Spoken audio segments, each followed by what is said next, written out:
நாங்கள் ஆட்சிக்கு வந்தால் ஒரே கையெழுத்தில் நீட்டை ஒழித்து தள்ளிவிடுவோம்னு அப்பா, மகன், தங்கை, ஆபாச பேச்சாளர்கள் 64 பேருன்னு மேடை ஏறி ஏறி சொன்னானுங்களா இல்லையா? நீட்டு ஒழிஞ்சுதா? நீட்டு ஒழிச்சப்பாடியே காணாம். ஏன்டா நீட்டை ஒழிக்கலன்னு கேட்டா அதுல ஒருத்தன் சொல்றான், நீட்டை கொண்டு வந்தது பாஜகவும் அதிமுகவும் தான் பச்சையா போய் சொல்றான். நான் கேட்கிறேன், 2007 இருந்து 2012 வரைக்கும் ஆட்சியில் இருந்தது யார் ராஜா? பாஜகவும் அதிமுகவுமா? என் கையில் எல்லாரும் ஒத்து பாருங்க, இந்த கெசட் ஆஃப் இந்தியா நோட்டிஃபிகேஷன் என்கிட்ட இருக்குது.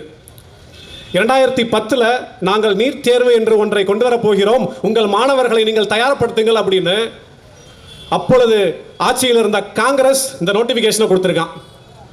இதுதான் gazette of India, medical council of India கொடுத்த நோட்டிஃபிகேஷன்.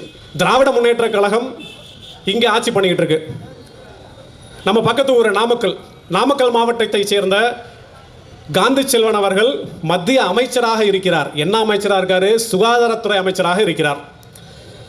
அவர் கையெழுத்து போடாமல் தான் நீட்டு வந்துச்சு, இதெல்லாம் நாங்கள் நம்பணும் அப்படின்ற ஒரு பிம்பத்தை மக்களிடம் கொண்டு போய் சேர்த்து கொண்டிருக்கிறார்கள். 2012 நீட் தேர்வு வருகிறது. அப்பொழுது தங்கத்தாரகை எங்கள் புரட்சித் தலைவி அம்மா அவர்கள் உச்சநீதிமன்றம் செல்கிறார்கள்.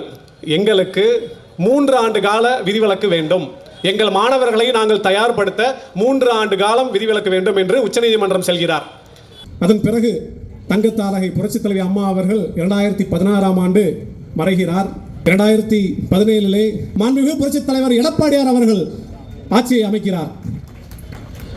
அவர் 2017 ஆண்டு நீட் பரீட்சை எழுதி அத்தனை பிஞ்சு குழந்தைகள் தன்னை மாய்த்துக் கொள்கிறார்கள். அதெல்லாம் பார்த்து அந்த மனுஷன் பாவங்க, அதெல்லாம் பார்த்து அவரால் தாங்கிக் கொள்ள முடியவில்லை. உடனே அவரது தனிப்பட்ட அதிகாரம், முதலமைச்சரின் தனிப்பட்ட அதிகாரம் ஆர்டிகல் 162 கீழ் அரசு பள்ளியில் படிக்கின்ற மாணவர்களுக்கு 7.5% இடஒதுக்கீடை அளிக்கிறார். இந்த 7.5% காரணமாக இதுவரை 2017 ஆண்டு முதல் 2025 ஆண்டு வரை 2919 மாணவர்களின் மருத்துவ கனவை நிறைவேற்றி இருக்கிறார் மாண்புமிகு பொதுச் செயலாளர் அண்ணன் எடப்பாடியார் அவர்கள். இதுதான்டா சாதனை. நீ பண்றதெல்லாம் சாதனையா? நான் கேட்கிறேன், நீ பண்றது சாதனையா? மக்களுக்கு மிகப்பெரிய வேதனை.